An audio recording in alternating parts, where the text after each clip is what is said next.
The Florida Gators won a 41-39 thriller, including a 10-point comeback in the fourth quarter. We're going to talk about that here on Locked On Gators. You are Locked On Gators, your daily podcast on the Florida Gators. Part of the Locked On Podcast Network, your team every day.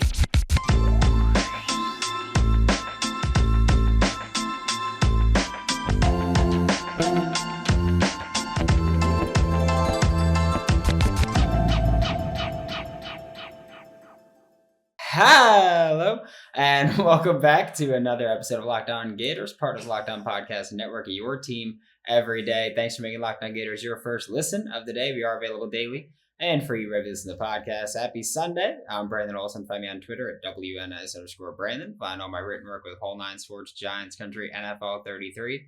If you hear chuckling or shuffling, that is that I am here with Miguel, Vitor, and Daniel here. They're all with me here because we are in Brazil, and we just watched the Jacarés beat the South Carolina Gamecocks in a game that it can be described as Florida actually showing up on the road for once. They had a strong start going up 24-21 at the half, and then they pretty much didn't show up again until the fourth quarter. And coaching was a big issue there. I don't like how often Austin Armstrong kept putting 3 defensive linemen on the field and not really sending pressure in the first half. I feel like that was a thing where the South Carolina Gamecocks allowed a lot of pressure this season, allowed a lot of sacks. Spencer Rattler's in the top 10 of times pressured this year, and I think that first half was kind of Austin Armstrong being a little arrogant with how he approached things and just going, oh, well, I can rush 3 or 4 every now and then, and that's our pass rush plan.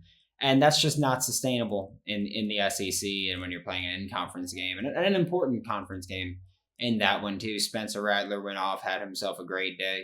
Mario Anderson went off again. We did see South Carolina try to break out some of the pulling runs that Kentucky had a lot of success against the Gators with just a few weeks ago, but Florida made a few stops there early on. I'm very disappointed with how they did approach their defensive line game. I don't think that they handled inside zone as much as they should have. A big part of defending inside zone is Cam Jackson supposed to stuff that completely, and I think he did his part. I don't think anybody else really filled in, but I mean, it was a great win. We're still going to celebrate that win. You win by 2-4, but you gave them the safety at the end for strategic purposes, which we can nitpick about it, whether they should have run the ball immediately or should have thrown deep and tried to kill clock and thrown deep out of bounds and tried to kill clock, or whatever the approach was. But this was the Florida Gators showing up for once, and that was the thing that they hadn't done on the road. They're now 2-7 on the road under Billy Napier, so it's time to finally show up. I don't know what they're chuckling about, but it's glad to see them finally show up, and I think that a lot of us owe Graham Mertz an apology, because so many of us said, hey, Graham Mertz wasn't going to be able to lead this team to victory, that he was going to be a game manager, and your job was just don't screw it up. Over 400 yards, 3 touchdowns, no interceptions. He made plays where the offensive line didn't, and that was huge for him. Montrell Johnson, Trevor Etienne. I still don't get the carry split there.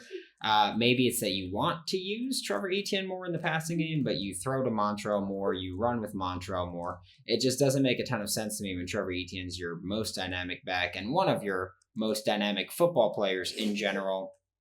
Eugene Wilson III made some big plays. I mean, as a true freshman, it's just incredible to see what he's done so far. And I mean, he lined up in the backfield. There were ways that this team got more creative than usual as actual play calling goes and as coaching goes. And I guess we can say that the change to the travel schedule before this game maybe paid off a little bit, but I think that a big part of that comes down to congratulations, your team showed up, and then coaching kind of let them down for a big portion of it. I think he's recording me, but we're recording here. But coaching let you down for a big portion of it.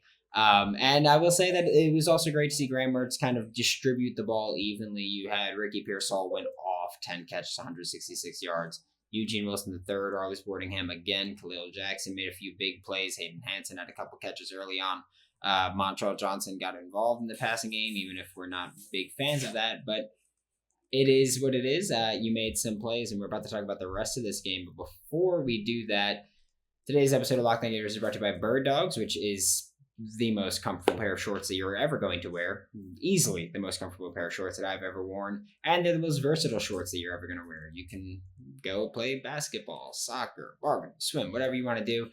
They're great, and it's skies out, thighs out. So go to birddogs.com/lockedoncollege or enter promo code LockedOnCollege for a free water bottle with your order. That's birddogs.com/lockedoncollege or promo code LockedOnCollege. It's LOCKEDONCOLLEGE for a free water bottle, and you won't want to take your Bird Dogs off. We promise you.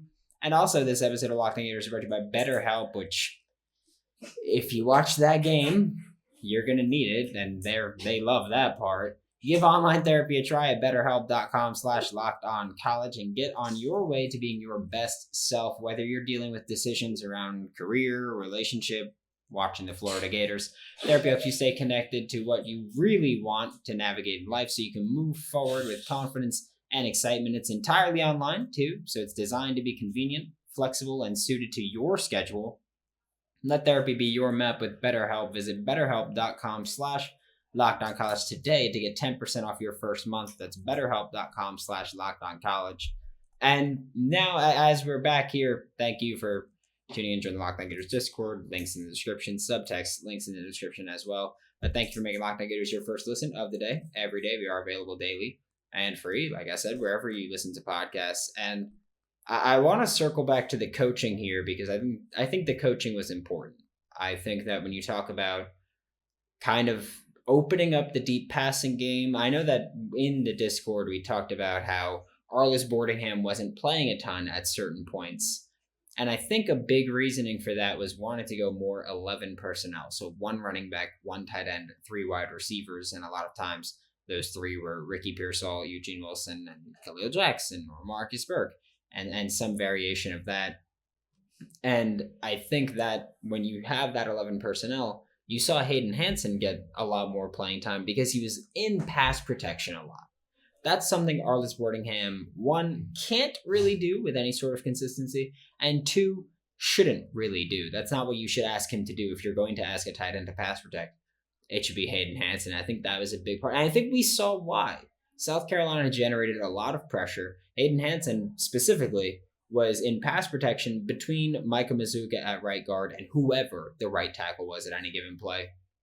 And I think that's really indicative of what this team had, or what's been holding back this team, really. This offensive line, again, going into the year, we thought they were going to be a strength of the team, and they've shown to be one of the biggest weaknesses to this point. Constant pressure on Graham Mertz, who again has made more plays than we anticipated him to make. He's made bigger plays than we anticipated him to make.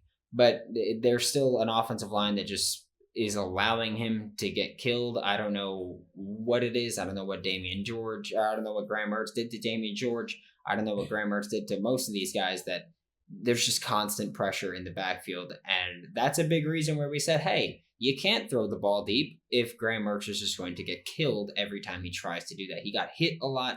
He came up limping a couple of times, and he did that a few times, and it was a little bit tough for him there. And I think that's where that's where the disconnect is of how do you throw deep with Graham Mertz with that offensive line, because it's incredibly difficult to operate when you need those two things to work together.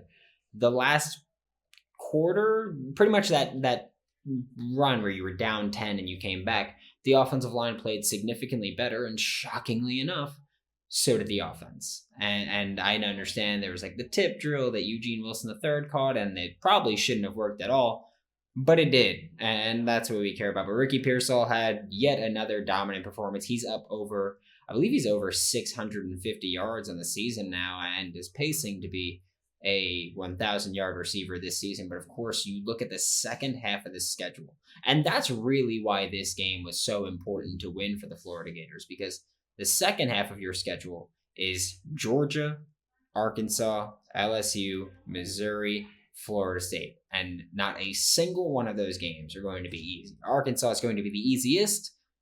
Still not going to be easy. So this win was so important because now you're one win away from bowl eligibility. Once you get that 6th win, you're into the bowl game, and that's big. And if you lost to South Carolina, I don't know if many of us see 2 games where we look at it and we go, that is a win. I think most of us look at Arkansas and think that's a win. I don't think we look at any other game with any sort of confidence and say it's a win. So that's where we talk about this game was huge for the Florida Gators, even if, South Carolina is now 2-4 and it's not that important. South Carolina was favored going into this game. I'm not going to say that they were a better team. I think going into this, Florida had the better roster. I think that real lull from pretty much halftime down till the final 5 minutes of the game, I think that's an inexcusable lull to have.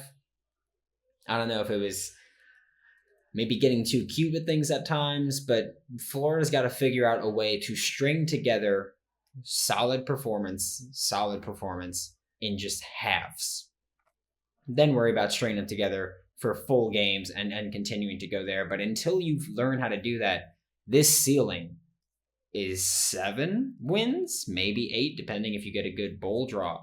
But this is a win's a win, and we will celebrate a win, and we'll be happy about a win, and we'll be happy about an exhilarating game where so many people were like, oh, you're cooked at that point, and then you come back and win. But at the same time, it's important to acknowledge there are a lot of things that are just fundamentally wrong with this team and operationally wrong with this team, and the Florida Gators need to kind of figure out ways to improve upon that and actually solve their issues, because your offense finally got going.